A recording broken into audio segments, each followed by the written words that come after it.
বিগত সরকার তারা বিভিন্ন প্রজেক্ট নিয়েছে কিন্তু কার্যকর কোনো কিছুই করেনি। সেই প্রজেক্টগুলো থেকে কিভাবে লুটপাট করা হবে, কীভাবে বিদেশ থেকে লোন করা হবে, কীভাবে অনেকগুলো প্রজেক্ট বানিয়ে সেগুলোতে টাকা আত্মসাৎ করা হবে, সেগুলি হয়েছিল। 2001 থেকে 2006 পর্যন্ত আমরাও তো এই সরকারের দায়িত্ব ছিলাম, সাবেক প্রধানমন্ত্রী দেশমাতা বেগম খালেদা জিয়ার নেতৃত্বাধীন। আমরা সেই জায়গাটি ফেলে এসেছিলাম, সেই জায়গাটি তো নেই। জাতির জন্য এই 17 বছর বিশেষ করে শিক্ষা খাতে একটি ওয়েস্টেজ অফ টাইম, এটা আপনারা নিশ্চয়ই দেখেছেন।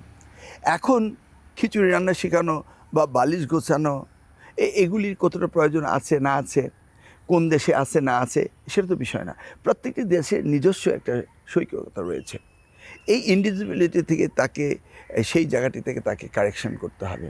আমি মনে করি আমরা অ্যাডজাস্ট করতে পারিনি। বিগত সরকার তারা বিভিন্ন প্রজেক্ট নিয়েছে কিন্তু কার্যকর কোনো কিছুই করেনি। সেই প্রজেক্টগুলো থেকে কিভাবে লুটপাট করা হবে, কীভাবে বিদেশ থেকে লোন করা হবে, কীভাবে অনেকগুলো প্রজেক্ট বানিয়ে সেগুলোতে টাকা আত্মসাৎ করা হবে, সেগুলি হয়েছিল। আমি যদি আজকে ইভ্যালুয়েট করি এই 17 বছরের আওয়ামী লীগ সরকার, যাকে জাতি বলে ফ্যাসিস্ট সরকার, তাহলে আপনি দেখবেন যে মূলত শিক্ষা খাতে তারা সামনের দিকে মোটেই যায়নি।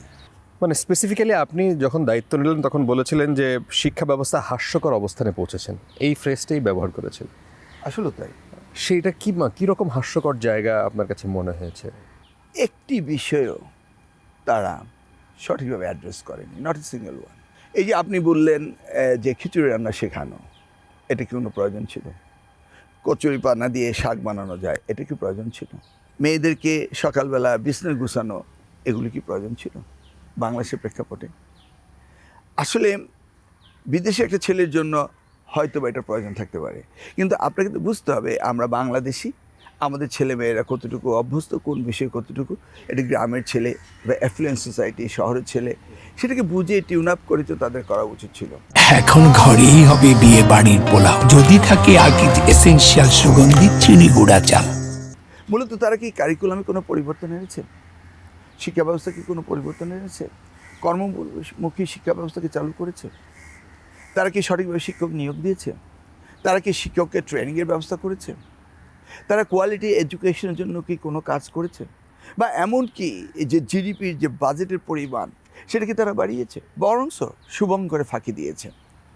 1.69% অফ জিডিপি দিয়েছিল ন্যাশনাল বাজেটে, সেখানে আবার আইসিটি মন্ত্রণালয়, এমনকি রূপপুর বিদ্যুৎ কেন্দ্র সেই জায়গায় ঢুকিয়ে দেওয়া হয়েছে। তো শিক্ষার বাজেট কাট করা কি একটি জাতির জন্য উচিত হয়েছে? ইউনেস্কো কমিশন বলেছিল 6% জিডিপি থেকে বরাদ্দ দিতে হবে, সেই পরিমাণ তারা তো দেয়নি। আজকে আমাদের প্রধানমন্ত্রী তিনি কমিটমেন্ট করেছেন 5% পর্যন্ত তিনি এবার জিডিপি থেকে পোর্শন বাড়িয়ে দিবেন। দেখুন এই যে 5%, হঠাৎ করে এই 5%কে অ্যাডজাস্ট করারও তো আমার সুযোগ নেই।